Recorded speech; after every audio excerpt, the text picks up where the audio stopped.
Selamat datang di channel YouTube Fernando De Caprio, channel yang membahas politik dan hukum, channel tempat berkumpulnya orang pintar. Kata orang bijak, orang pintar ketemu dengan orang pintar. Orang pintar tidak akan ketemu dengan orang bebal.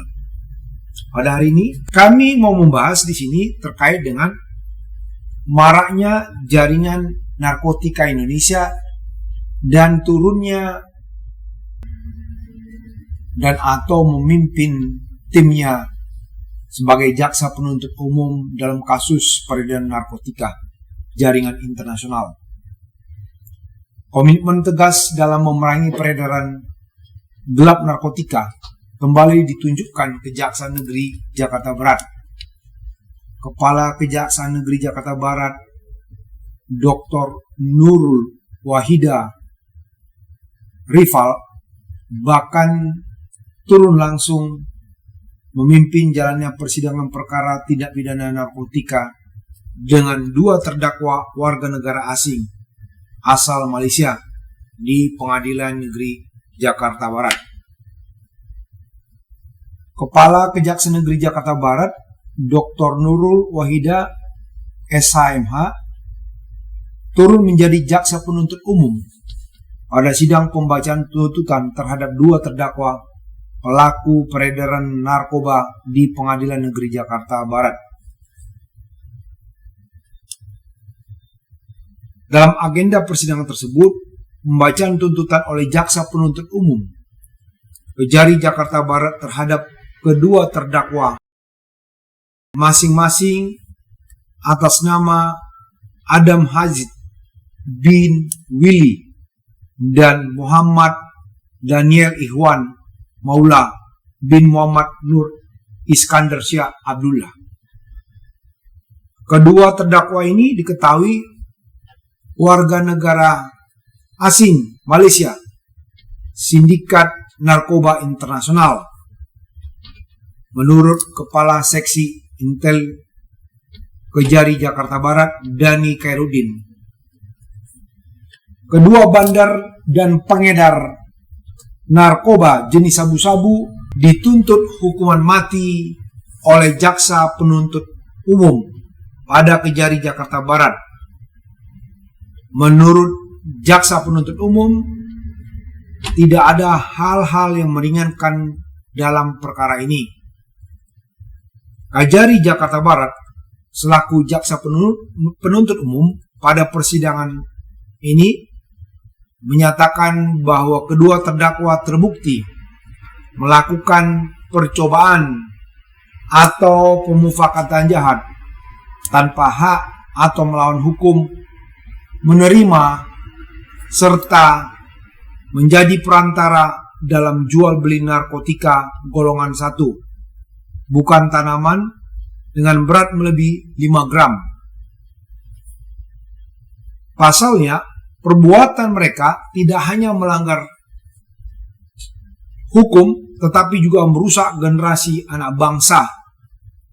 Menurut Kasih Intel Dani Khairuddin, perbuatan tersebut diatur dan diancam pidana dalam pasal 114 ayat 2, junto pasal 132 ayat 1 Undang-Undang Nomor 35 Tahun 2009 tentang narkotika, junto pasal 3 ayat 1 Undang-Undang Nomor 1 Tahun 2023 tentang KUHP, serta Undang-Undang Nomor 1 Tahun 2006 tentang penyesuaian pidana.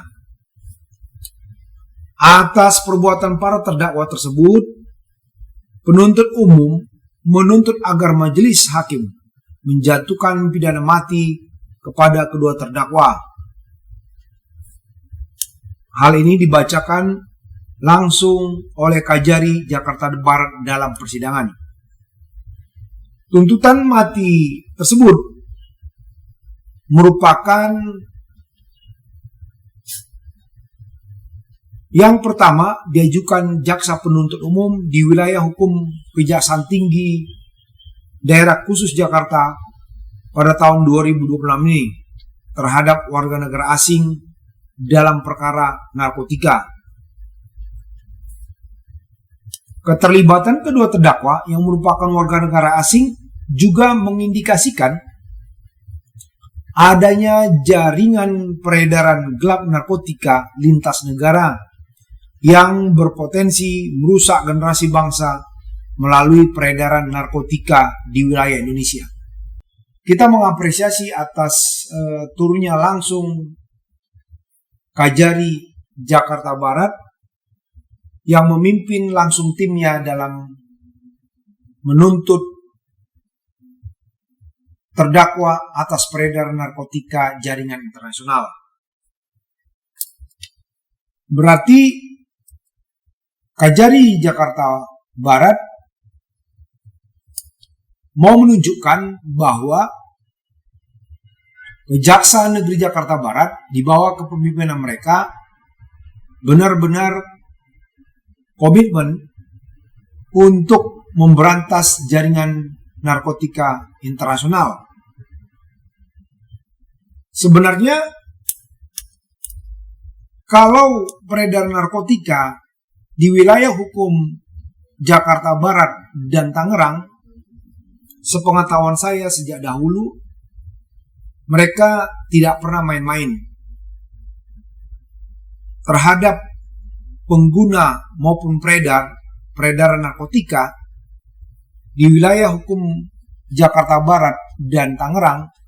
Biasanya tuntutannya sangat maksimal. Cuman lagi-lagi apakah hakimnya akan menerima tuntutan dari JP tersebut? Contoh, tahun sebelumnya kita sudah mengetahui kasus Irjen Teddy Minahasa, bahwa jaksa juga pada saat itu menuntut hukuman mati terhadap Irjen Teddy Minahasa yang terlibat dalam jaringan internasional. Bahkan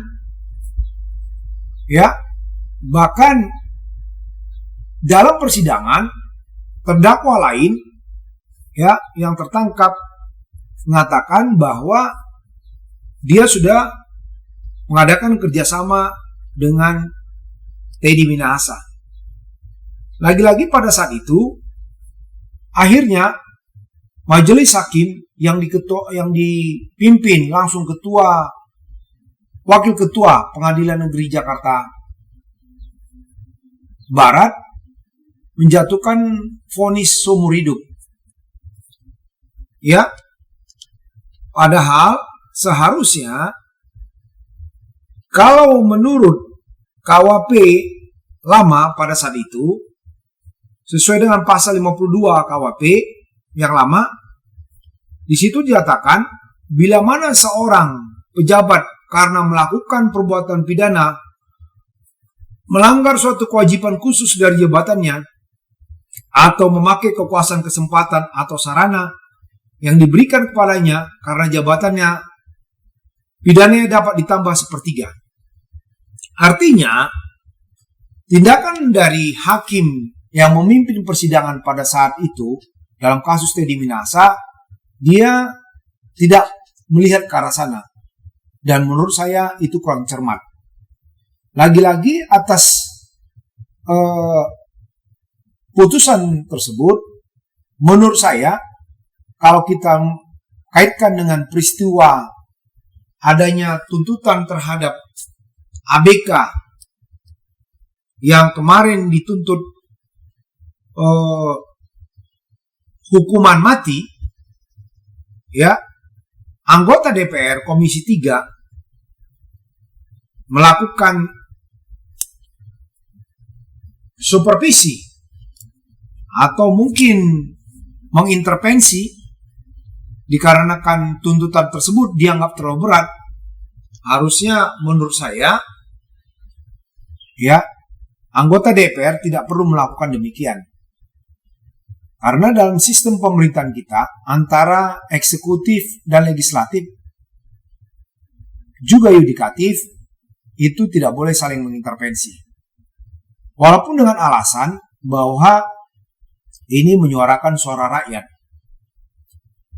Menurut saya, harusnya anggota DPR juga ketika diputus hukuman seumur hidup terhadap terdakwa Teddy Minahasa pada saat itu, harusnya anggota DPR bersuara. Kenapa seorang polisi yang berpangkat jenderal ikut terlibat dalam peredaran narkotika, ya, hanya dihukum seumur hidup? Kenapa anggota DPR tidak memberikan masukan kepada hakim bahwa dalam KUHP lama seorang penegak hukum yang menyalahgunakan kewenangannya membantu peristiwa tindak pidana dapat ditambah hukumannya sepertiga? Kenapa kasusnya ABK yang kemarin viral di Pengadilan Negeri Batam, dikarenakan sudah viral, anggota DPR memberikan masukan kepada DPR, kepada jaksa, atau mungkin menyayangkan tuntutan jaksa hukuman mati, walaupun ujungnya Hakim Pengadilan Negeri Batam memutus hukuman 5 tahun terhadap Fandi Ramadan, ya, karena di dalam kapal tersebut menyelundupkan narkoba jenis sabu seberat 1995,130 gram atau sekitar 2 ton. Ya, walaupun akhirnya dituntut diputus 5 tahun penjara. Yang kita mau di sini sorotin adalah kenapa menurut saya kenapa anggota DPR tidak memberikan masukan-masukan terhadap misalnya penegak hukum yang melakukan kesalahan, ya, tanpa harus viral. Ya, jadi kami masyarakat, ya, berharap kepada anggota DPR jangan hanya memberi masukan, ya, terhadap kasus-kasus yang viral. Sebenarnya banyak kasus yang di luar sana yang masyarakat dizolimin oleh penegak hukum. Harusnya Komisi 3 lebih memperhatikan apakah harus karena viral baru Komisi 3 bertindak. Ya, mudah-mudahan kalau Komisi 3 menonton video saya, Komisi 3 bisa lebih memperhatikan. Saya memberi masukan selaku Komisi 3 mewakili masyarakat. Apabila Komisi 3 mengatakan mewakili aspirasi masyarakat, kami berharap masyarakat yang merindukan agar hukum ditegakkan lebih baik, seharusnya Komisi 3 juga melihat atau memperhatikan, bahkan mendengarkan masukan-masukan dari masyarakat yang merasa dizolimi oleh penegak hukum. Ya, saya mungkin akan memberikan masukan adanya kasus tindak pidana diduga melakukan penganiayaan terhadap seorang anak di wilayah hukum Riau, ya, tetapi kasusnya tidak ditindaklanjuti oleh penegak hukum karena diduga pelakunya dengan oknum penegak hukum bersaudara. Ini kita masih menunggu data-data yang dikirimkan oleh korban ke kantor kami. Ya, jadi kami berharap kepada Komisi 3 juga mendengarkan, jangan kalau sudah viral baru Komisi 3 teriak-teriak. Kalau tidak viral didiamkan gitu loh. Ya, tapi kami yakinlah dengan banyak masukan-masukan dari masyarakat, Komisi 3 bisa lebih interaktif, bisa lebih mendengarkan masukan dari masyarakat agar Komisi 3 benar-benar mewakili kepentingan masyarakat terhadap penegakan hukum Indonesia. Ya, jadi bukan kami tidak senang kalau Komisi 3 memberikan masukan misalnya kepada jaksa. Toh juga kemarin dalam mendengar pendapat, jaksa tersebut sudah meminta maaf dikarenakan adanya teguran dari Jamwas atas tuntutan seumur hidup, kalau saya tidak salah ya, kepada terdakwa pada saat itu. Ya, kita tetap mengapresiasi kinerja dari Komisi 3. Namun demikian, kami berharap bukan hanya terhadap kasus-kasus yang viral, Komisi 3 memperhatikan. Ya, terhadap kasus yang tidak viral pun, atas tindakan kesewenang-wenangan dari oknum penegak hukum yang tidak memproses laporan dari masyarakat, kami berharap Komisi 3 bisa konsen untuk menegur,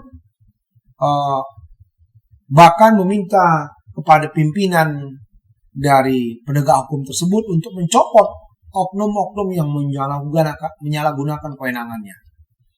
Ya, jadi kami tetap mengapresiasi atas tindakan Komisi 3. Mungkin itu yang bisa kami kasih masukan terhadap Komisi 3 atas masukan yang diberikan kepada kejaksaan maupun yudikatif atas tuntutan kepada Fandi Ramadan. Ya, mudah-mudahan Komisi 3 juga memberi masukan terhadap adanya dugaan pelanggaran yang dilakukan oknum dari penegak hukum. Komisi 3 bisa memberikan masukan kepada atasannya, ya, agar tidak merusak institusi, khususnya yang sering disoroti oleh masyarakat adalah kepolisian. Ya, mudah-mudahan Komisi 3 bisa mewakili suara dari masyarakat dalam hal penegakan hukum. Mungkin itu aja yang bisa kami sampaikan. Bagi para penonton channel YouTube Fernando De Caprio yang belum subscribe, tolong di-subscribe, nyalakan loncengnya agar Anda bisa tercerahkan atas kasus-kasus yang terjadi. Anda bisa mengerti tentang politik, tentang hukum yang ada di Indonesia, supaya Anda juga memahami, mengetahui sekiranya ada persoalan hukum yang Anda hadapi, paling tidak Anda bisa menghandle untuk sementara sampai Anda bisa menemukan pengacara yang mungkin bisa mewakili kepentingan hukum Anda. Mungkin itu aja yang bisa kami sampaikan. Tetap semangat, jaga persatuan dan kesatuan bagi seluruh rakyat Indonesia. Terima kasih, selamat siang.